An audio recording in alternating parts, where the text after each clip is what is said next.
क्या भारत दुनिया की सबसे बड़ी सुपर पावर बनने की काबिलियत रखता है? क्या भारत अमेरिका और चीन को ओवरटेक कर सकता है?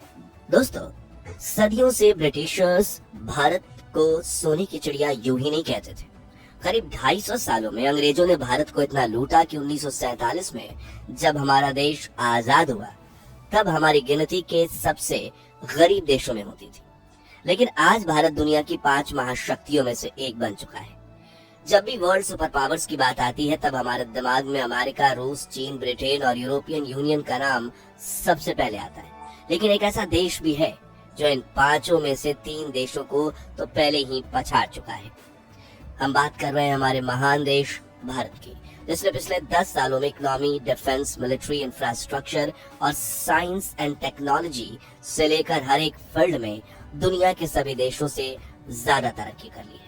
लेकिन अफसोस की बात यह है कि हमारे टीवी चैनल सिर्फ राजनीति को लेकर व्यस्त हैं, क्योंकि उससे मिलती है तगड़ी टीआरपी, जबकि अमेरिकन टीवी चैनल्स पूरे विश्व को बता रहे हैं कि भारत क्या कर रहा है, क्या करने वाला है और कितना आगे पहुंच चुका है। और आज हम भी ग्लोबल सुपर पावर बनने की दौड़ में भारत की रफ्तार और उपलब्धियों की बात करेंगे, तो पूरा वीडियो जरूर देखिएगा। और अगर आपको भारतीय होने पर गर्व है तो वीडियो को लाइक करके कमेंट बॉक्स में जय हिंद जरूर लिखें। सबसे पहले बात करें अर्थव्यवस्था की, तो साल 1947 में जब भारत आजाद हुआ तो देश की इकोनॉमी सिर्फ $20 बिलियन की थी। कहा जाता है कि उस वक्त भारत में 88% लोग अनपढ़ थे। लोगों को पहनने के लिए ढंग के कपड़े और जूते तो छोड़िए, 2 वक्त की रोटी तक नसीब नहीं हो पाती थी। सरकार के पास पैसे भी नहीं थे और हालात इतने खराब थे कि भारत सरकार ने अपने 4 लाख सैनिकों की संख्या को घटाकर 2 लाख कर दिया था। जिसके बाद भारत ने 1948, 1965 और 1971 भारत पाकिस्तान युद्ध को देखा। 1962 में चीन के साथ युद्ध लड़ा, 1975 में आपातकाल का दौर देखा और 1984 में खालिस्तान के दंगे। कुल मिलाकर देश एक मुसीबत से उभर रहा था, दूसरी मुसीबत दरवाजे पर दस्तक दे रही थी। साल 1991 तक भारत की इकोनॉमी पेरिस और लंदन जैसे शहरों से भी कम थी। लेकिन आज भारत फ्रांस और यूनाइटेड किंगडम यानी ब्रिटेन जैसे देशों को भी पछाड़ चुका है। लेकिन कैसे? तो देखिए, आज से 50 साल पहले देश किसी के रडार पर नहीं था।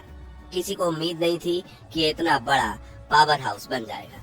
मगर आज से करीब 34 साल पहले भारत में कुछ ऐसा हुआ जिसने इंडियन इकोनॉमी को नई ऊंचाइयों पर पहुंचा दिया।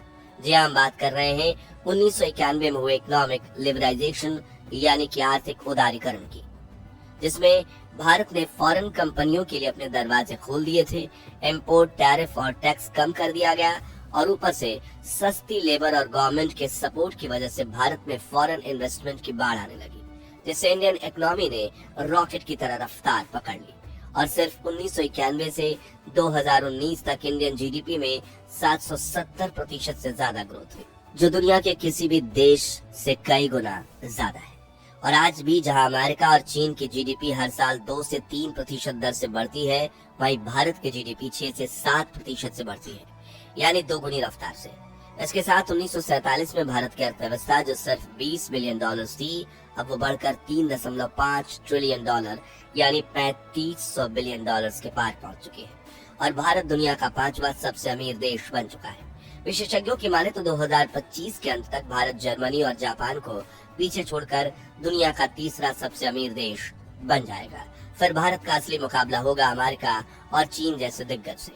दूसरा फैक्टर जो भारत को ग्लोबल सुपर पावर बनाने की रेस में सबसे तेज दौड़ रहा है, वो है डेमोग्राफिक्स, जिसके बल पर भारत दुनिया पर कब्जा करने की राह पर खड़ा है। भारत के पास 33 lakh square kilometre land area है, यानी कि फैक्ट्रियां लगाने के लिए जमीन की कोई कमी नहीं है। इसके अलावा हाल ही में भारत ने चीन को पीछे छोड़ते हुए दुनिया का सबसे ज्यादा जनसंख्या वाला देश बनकर भी दिखा दिया है। मतलब कि उन मैन्युफैक्चरिंग यूनिट्स में काम करने के लिए भारत के पास एक विशाल वर्कफोर्स भी मौजूद है। और यहाँ दिलचस्प बात यह है कि ज्यादातर इंडियन पॉपुलेशन यंग है। जी हाँ, भारत में 50% से ज्यादा लोग की उम्र 35 साल से कम है। रिपोर्ट्स की माने तो 2100 में भारत की जनसंख्या चीन से 50% ज्यादा बढ़ जाएगी और उस वक्त जब ज्यादातर विकसित देशों के लोग बूढ़े हो चुके होंगे, तभी भारत के पास पूरी दुनिया में सबसे ज्यादा युवा वर्कफोर्स होगी, जिससे प्रोडक्टिविटी बढ़ेगी और प्रोडक्शन भी। इससे भारत की अर्थव्यवस्था को कितना बड़ा फायदा होगा जिसकी आप कल्पना भी नहीं कर सकते।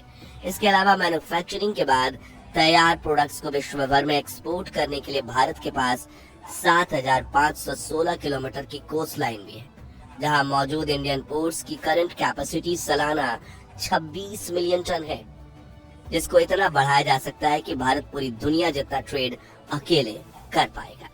अब बात करते हैं सबसे इम्पोर्टेंट यानी मिलिट्री ताकत की, क्योंकि कोई भी देश तब तक सुपर पावर नहीं बन सकता जब तक उसकी मिलिट्री स्ट्रांग ना हो। और आज भारतीय सेना ब्रिटेन, पाकिस्तान, बांग्लादेश समेत दुनिया के 90% देशों को कच्चा चबा सकती है। जी हाँ, आज भारतीय सेना में 14,50,000 एक्टिव मिलिट्री सोल्जर्स हैं।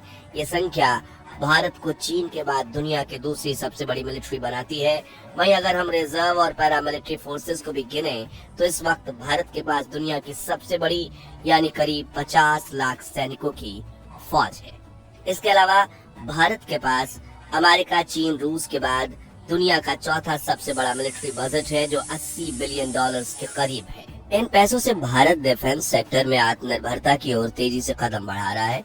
आज इंडियन आर्म फोर्सेस के पास automatic weapons, grenade, rocket launchers, armed vehicle, tanks, anti tank missiles, helicopters, fighter jets, drone, submarine से लेकर न्यूक्लियर मिसाइल तक हर वो मिलिट्री इक्विपमेंट है जो हर एक सुपर पावर कंट्री के पास होना चाहिए। इतना ही नहीं, भारत एक परमाणु संपन्न देश है और आज हमारे पास दुनिया के सबसे ताकतवर परमाणु हथियार भी हैं। वहीं भारतीय सेना की आन बान शान कहे जाने वाले INS विक्रांत, INS अरिहंत का नाम सुनते ही दुश्मन थर थर कांपने लगता है। आज हम दुनिया में सबसे ज्यादा मिलिट्री इक्विपमेंट्स इंपोर्ट करते हैं और खुद भी 145 से अधिक देशों को made in India defence equipment supply कर रहे हैं। दोस्तों, भारतीय सेना की ताकत की झलक दुनिया तब देखी जब हाल ही में हुए भारत पाकिस्तान युद्ध में भारतीय सेना ने पाकिस्तान में घुसकर उनका एयर डिफेंस तबाह कर दिया, जबकि पाकिस्तान का एक भी ड्रोन भारत की सरजमी को छू न सका। चलिए अब जानते हैं इंफ्रास्ट्रक्चर की बात। तो आज भारत का इंफ्रास्ट्रक्चर सेक्टर आसमान की ऊंचाइयों को छूने लगा है। इस वक्त देश में दर्जनों गवर्नमेंट और प्राइवेट इंफ्रास्ट्रक्चर प्रोजेक्ट्स पर काम चल रहा है जो इस दुनिया को fastest growing real estate market बनाता है। वहीं भारत सरकार एक ऐसे सुपर प्रोजेक्ट पर काम कर रही है जो हमें $5 ट्रिलियन की इकोनॉमी बना देगा। इस प्रोजेक्ट का नाम है नेशनल इंफ्रास्ट्रक्चर पाइपलाइन, जिसमें $1.9 ट्रिलियन खर्च करके कुल 6,800 प्रोजेक्ट्स पर काम किया जा रहा है, जिसमें हाईवे, एक्सप्रेसवे, एयरपोर्ट्स, बंदरगाह, पावर प्लांट्स और गैस पाइपलाइन और स्मार्ट सिटीज शामिल हैं। इसके अलावा भारत सागर मला परियोजना पर काम कर रहा है, जिसमें भारत की 7,516 किलोमीटर लंबी कोस्ट लाइन को आपस में डेवलपमेंट किया जा रहा है और जिससे भारत को ग्लोबल ट्रेड यानी एक्सपोर्ट इंपोर्ट बिजनेस काफी तेजी से ग्रो करने में मदद मिलेगी। इस परियोजना में भारत सरकार 14 कोस्टल इकोनॉमिक जोन्स, नए बंदरगाह और उनके साथ रोड और रेल कनेक्टिविटी में भारत सरकार काम कर रही है। यानी सागर तट समृद्धि योजना में कुल मिलाकर 1,049 प्रोजेक्ट्स पर काम किया जा रहा है, जिसमें 3,62,000 करोड़ रुपए का खर्च होने वाला है। सागरमाला प्रोजेक्ट का पहला चरण तो साल 2015 से ही शुरू कर दिया गया था। तब से लेकर इस प्रोजेक्ट पर लगातार काम चल रहा है और सरकार का कहना है कि 2026 तक इस परियोजना से करीब 1 करोड़ लोगों को रोजगार प्राप्त होगा। वहीं देश का सबसे महंगा सिंगल मेगा प्रोजेक्ट भारतमाला परियोजना आज 63 लाख किलोमीटर लंबी पक्की सड़कों के साथ अमेरिका के बाद भारत के पास दुनिया का सबसे लंबा रोड नेटवर्क है, जिसे और ज्यादा बड़ा और सुविधाजनक बनाने के लिए भारत सरकार ने भारतमाला परियोजना लॉन्च की है, जो 10 लाख करोड़ के बजट के साथ देश का सबसे बड़ा इंफ्रास्ट्रक्चर प्रोजेक्ट है। इस परियोजना का मकसद है भारत में रोड कनेक्टिविटी को बेहतर बनाया जाए, जिसके लिए ढेर सारे economic corridors, inter corridors, feeder roads, expressway और कई तरह की कनेक्टिविटी रोड्स बनाए जा रहे हैं, जिनकी कुल लंबाई 83,677 किलोमीटर होगी। 2017 में भारतमाला प्रोग्राम के फेज 1 की शुरुआत हुई थी, जिसमें 5,35,000 करोड़ की टोटल इन्वेस्टमेंट के साथ 24,800 किलोमीटर के रोड्स बनाए गए थे। साथ ही 10,000 किलोमीटर लंबाई की पुरानी सड़कों को फिर से भी बनाया जा रहा है।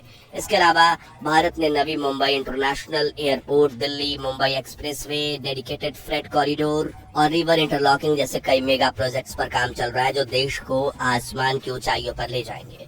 अब आखिर में बात करते हैं साइंस एंड टेक्नोलॉजी की, तो भारत की आईटी कंपनियां सॉफ्टवेयर डेवलपमेंट और कस्टमर सर्विस जैसी फील्ड में आज दुनिया की आउटसोर्सिंग हब बन चुकी है। यहाँ के टाटा और विप्रो जैसे बिजनेस ग्रुप्स पर्दे के पीछे रहकर दूसरी कंट्रीज की कंपनियों के लिए काम करने में बिल्कुल नहीं शर्माते, क्योंकि भारतीयों का मेन मोटिव होता है पैसा आना चाहिए, और वो पैसा धड़ल्ले से आ भी रहा है। आईटी सेक्टर के अलावा स्पेस सेक्टर में भी आज दुनिया भर में भारतीय स्पेस एजेंसी इसरो के नाम का डंका बजता है। दुनिया भर में देश अपनी सैटेलाइट्स लॉन्च करके प्रोजेक्ट इसरो को दे रहे हैं, और भविष्य में भारत चांद पर भी जाएगा और मंगल पर भी। साइंस एंड टेक्नोलॉजी सेक्टर में इसी प्रगति की वजह से भारत आज दुनिया भर में इन्वेस्टर्स के लिए इन्वेस्टिंग हब बन चुका है, और यहाँ इतना पैसा आ रहा है कि कंपनीज गिन नहीं पा रही हैं। इन्हीं पैसों से भारत और पैसा कमाएगा और आगे चलकर वर्ल्ड इकोनॉमिक सुपर पावर बन जाएगा। तो दोस्तों, अगर आपको यकीन है कि हमारा भारत अमेरिका और चीन को पछाड़कर ग्लोबल सुपर पावर बन जाएगा, तो कमेंट बॉक्स में जय हिंद जय भारत का नारा जरूर लगाइए। याद रखिए, जय हिंद कहना हमारे लिए गर्व की बात है। ये वीडियो अच्छा लगा हो तो लाइक और शेयर जरूर कीजिए, और ऐसे ही सच्ची खबरों के लिए हमारे चैनल को सब्सक्राइब करके पास वाली घंटी जरूर बजा दीजिए। धन्यवाद।